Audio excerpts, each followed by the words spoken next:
هذه مستمعة من الرياض لها مجموعة من الأسئلة. تقول في السؤال الأول: أسمع عن السلف، من هم السلف يا فضيلة الشيخ؟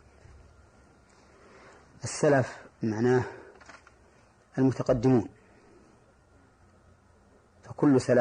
فكل متقدم على غيره فهو سلف له. ولكن إذا أطلق لفظ السلف فالمراد به القرون الثلاثة المفضلة: الصحابة والتابعون وتابعوهم، هؤلاء هم السلف الصالح. ومن كان بعدهم وسار على منهاجهم فإنه مثلهم على طريقة السلف، وإن كان متأخرا عنهم في الزمن،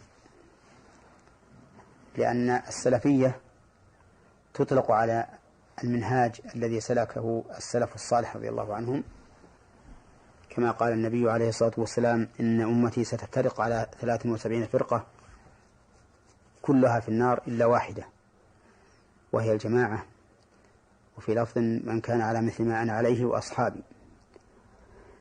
وبناء على ذلك تكون السلفية هنا مقيدة بالمعنى، فكل من كان على منهاج الصحابة والتابعين وتابعهم بإحسان فهو سلفي، وإن كان في عصرنا هذا وهو القرن 14 بعد الهجرة.